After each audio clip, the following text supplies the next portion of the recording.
Maka aku bertanya, adakah Allah mungkin telah menolak umatnya? Sekali-kali tidak. Karena aku sendiri pun orang Israel, dari keturunan Abraham, dari suku Benyamin. Allah tidak menolak umatnya yang dipilihnya. Ataukah kamu tidak tahu apa yang dikatakan kitab suci tentang Elia waktu ia mengadukan Israel kepada Allah? Tuhan, nabi-nabimu telah mereka bunuh, mesbah-mesbahmu telah mereka runtuhkan. Hanya aku seorang dirilah yang masih hidup, dan mereka ingin mencabut nyawaku. Tetapi bagaimanakah firman Allah kepadanya?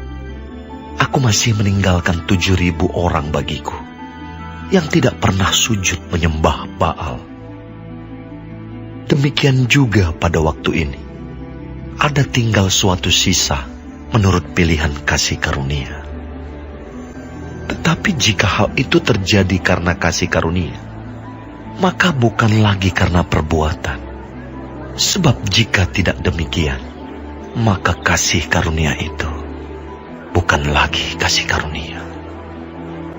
Jadi bagaimana? Israel tidak memperoleh apa yang dikejarnya, tetapi orang-orang yang terpilih telah memperolehnya, dan orang yang lain telah tegar hatinya.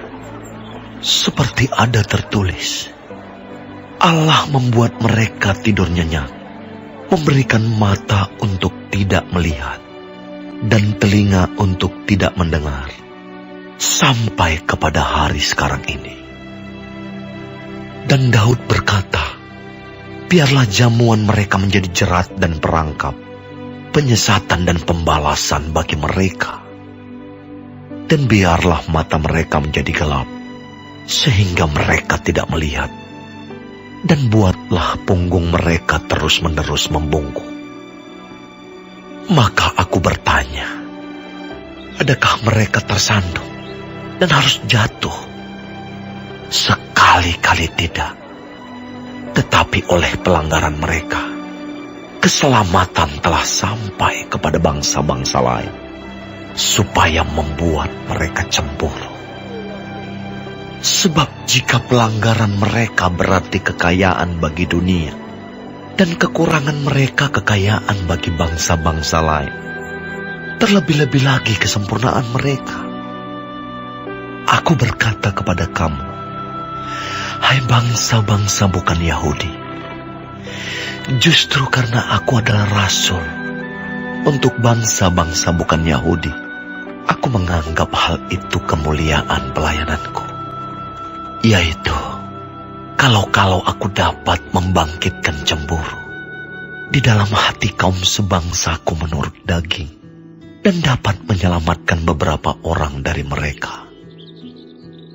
Sebab jika penolakan mereka berarti perdamaian bagi dunia, dapatkah penerimaan mereka mempunyai arti lain daripada hidup dari antara orang mati? Jikalau roti sulung adalah kudus, maka seluruh adonan juga kudus. Dan jikalau akar adalah kudus, maka cabang-cabang juga kudus. Karena itu, apabila beberapa cabang telah dipatahkan, dan kamu sebagai tunas liar telah dicangkokkan di antaranya, dan turut mendapat bagian dalam akar pohon zaitun yang penuh getah, janganlah kamu bermegah terhadap cabang-cabang itu. Jikalau kamu bermegah, ingatlah bahwa bukan kamu yang menopang akar itu, melainkan akar itu yang menopang kamu. Mungkin kamu akan berkata, ada cabang-cabang yang dipatahkan, supaya aku dicangkokkan di antaranya sebagai tunas. Baiklah, mereka dipatahkan karena ketidakpercayaan mereka, dan kamu tegak tercacak karena iman. Janganlah kamu sombong, tetapi takutlah. Sebab kalau Allah tidak menyayangkan cabang-cabang asli, Ia juga tidak akan menyayangkan kamu. Sebab itu, perhatikanlah kemurahan Allah dan juga kekerasannya, yaitu kekerasan atas orang-orang yang telah jatuh, tetapi atas kamu kemurahannya, yaitu jika kamu tetap dalam kemurahannya.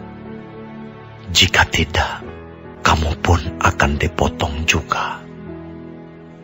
Tetapi mereka pun akan dicangkokkan kembali, jika mereka tidak tetap dalam ketidakpercayaan mereka. Sebab Allah berkuasa untuk mencangkokkan mereka kembali. Sebab jika kamu telah dipotong sebagai cabang dari pohon zaitun liar, dan bertentangan dengan keadaanmu itu, kamu telah dicangkokkan pada pohon zaitun sejati. Terlebih lagi mereka ini, yang menurut asal mereka akan dicangkokkan pada pohon zaitun mereka sendiri.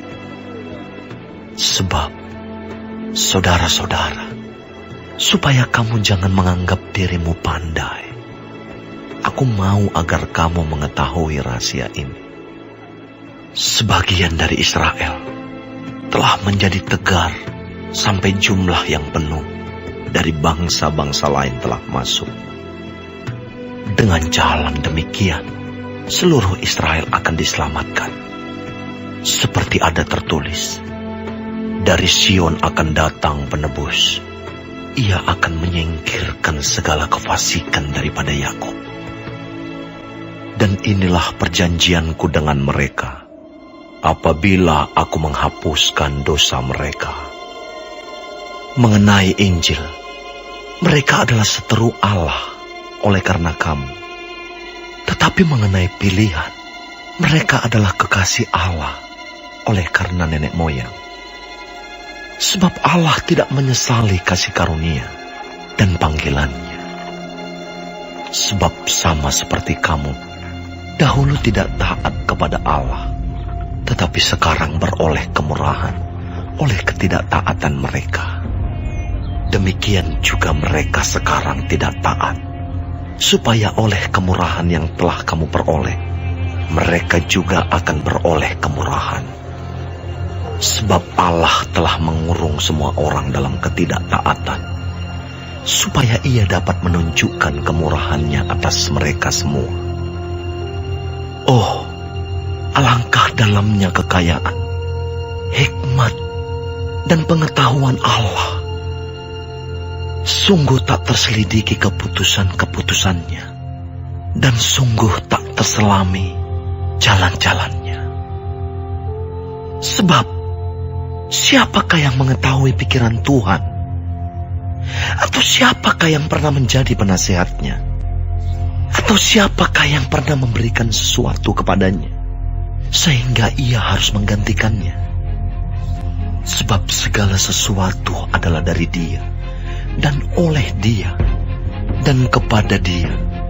Bagi Dialah kemuliaan sampai selama-lamanya.